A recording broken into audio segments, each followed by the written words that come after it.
I love Yu-Gi-Oh! And today we are going to be checking out one of my favorite decks, Warriors. This is going to be for the GOAT format for Yu-Gi-Oh! And this is a wonderful deck to get into Yu-Gi-Oh! If you are a new player or if you want to get like a friend or start your 2005 Yu-Gi-Oh! Experience. I love Warriors, and this deck is going to be nice and easy, all about attacking. Let me know in the comment section down below if there's any tips that you would like to have included that I may have forgotten. I do appreciate you coming down to my channel. I'm celebrating 100 subscribers and all the love has been awesome.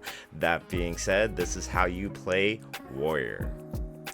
Today we're going to be talking about Warrior. It's one of the easiest decks in GOAT format and a great introduction into the game. This deck allows you to just keep attacking your opponent and seeing what they have in response. One of the main cards is Reinforcement of the Army, which allows you to add one level 4 or lower warrior monster from your deck to your hand. You get to pick and choose out of all of the warriors in your deck that are level 4 or lower to be able to use them in the best scenarios possible.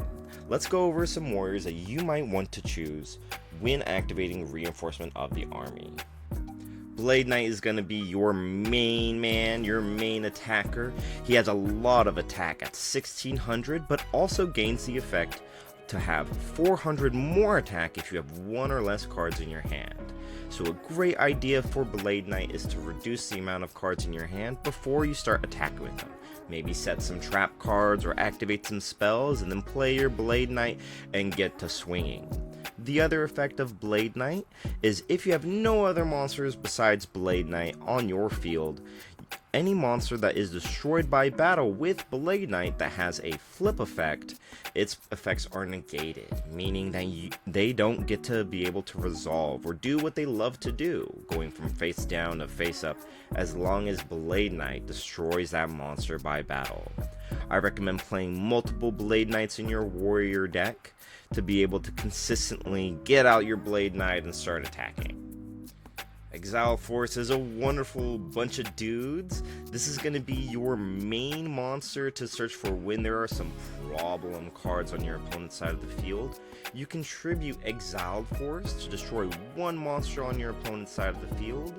In GOAT format, you get to activate Exiled Force's effect right on being able to play him. So if you normal summon Exiled Force during your turn, during your main phase, you contribute Exiled Force to the graveyard as cost to be able to target one monster your opponent controls and destroy it. Exile Force is limited to one in GOAT format, so use them wisely.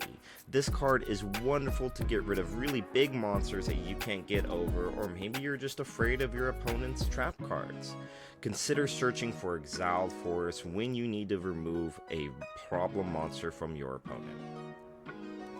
Mystic Swordsman level 2 is also a great addition to the warrior lineup. Little man, big sword. Mystic Swordsman level 2 has a couple of effects, but the main effect that you're going to be using is when it attacks a face down defense position monster, you destroy that monster immediately without flipping it face up. Similar to Blade Knight, but this little guy just loves taking down face downs.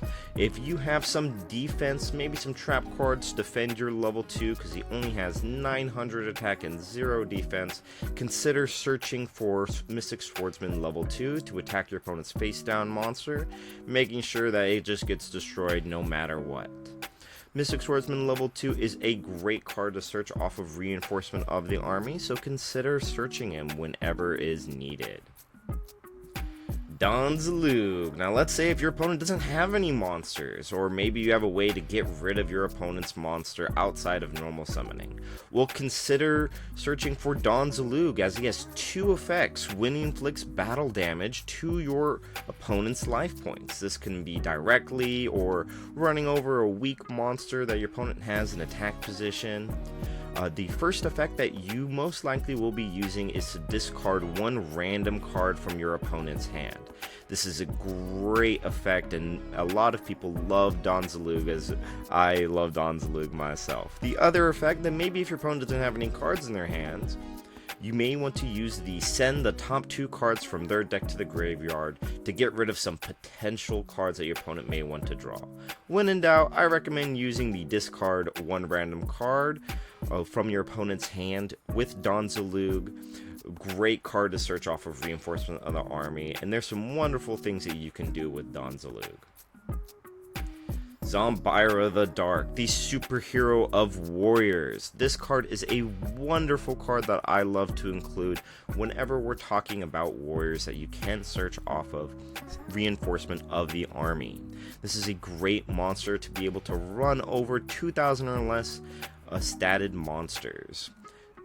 Zombira the Dark is great to be able to have a 2100 attack stat, but be wary, he does come with some downsides. It can't attack directly, as well as every time Zombira destroys a monster in battle, you decrease the attack of Zombira by 200 points permanently. This is a great card in a very sticky situation that you may need against other opposing warrior decks, or even just to be able to run over monsters so you can get a direct hit and do damage with your other monsters. I would consider playing Zombira the Dark and even searching Zombira the Dark in your warrior strategy or pure warrior deck. While the warrior monsters are great to use, there are some supporting spells and traps that I recommend using in your warrior deck. Premature Burial is a great card, paying 800 life points, and you select one monster from your graveyard, special summon it in face-up attack position, and equip it with this card.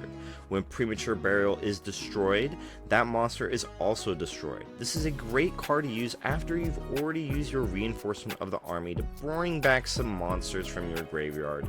A great choice would be Exiled Forest, just to get rid of another opposing monster that your opponent has. This is your recursion, your backline, your comeback potential outside of your regular normal summon for turn that you get, so I highly recommend including Premature Burial in your warrior deck. The companion of Premature Burial is Call of the Haunted. Now, Call of the Haunted is a lot like Premature Burial. You don't have to pay life points, but it is a trap card, meaning you have to set it face down and wait at least one turn before being able to use it. You can use it any turn after you had set it to be able to activate Call the Haunted, bringing back a monster from your graveyard. When Call the Haunted leaves the field, that monster is also destroyed. I recommend using Call the Haunted in conjunction with Premature Burial. Maybe you want to use it on your opponent's turn to stop an attack or find some kind of useful monster, or maybe you want to use it on your own turn to be able to start attacking or use some of your already used up warrior monsters.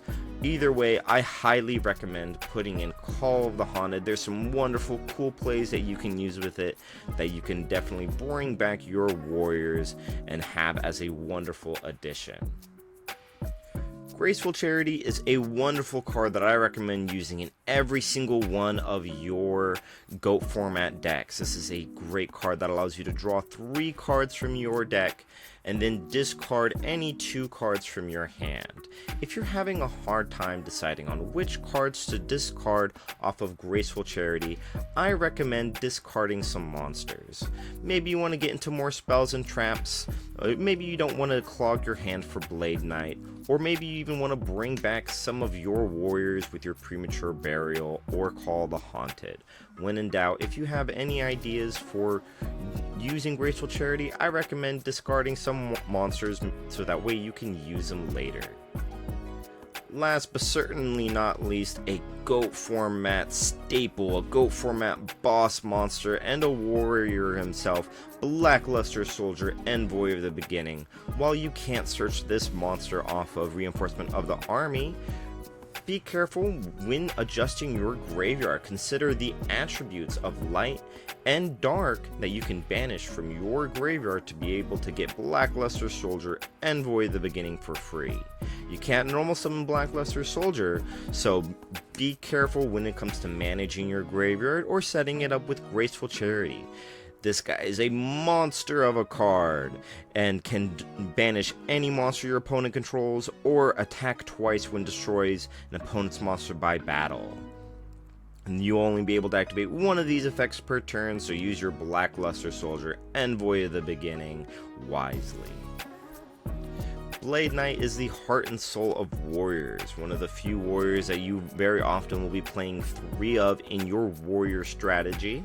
Just don't forget that Blade Knight is a solo act. He loves being by himself.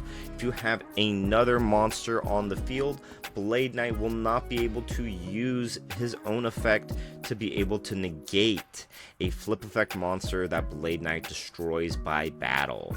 So be wary when you are using Blade Knight. Don Zalug. Everybody loves Don Zalug. He's a great guy, and he's most known for attacking your opponent's life points directly. But a not so known fact about Don Zalug is that Don Zalug does have 1500 defense, and that's a lot more defense than attack. So if your opponent has a weak monster, maybe consider setting Don Zalug face down. If they attack into it with less than 1500 attack, then your Don Zalug will inflict the difference to your opponent's life points. And then Don Zalug gets to activate his effect, because it's whenever Don Zalug gets to be able to use its effect during inflicting battle damage to your opponent. Be wary of when you're using Don Zalug, because there's some cool plays you can do with this guy, bringing him back, setting him face down, or just running over a weak monster. Love this card. I've been playing with Judge Julian for around 2 years, and I won this GGPLA match because of how much better he made me.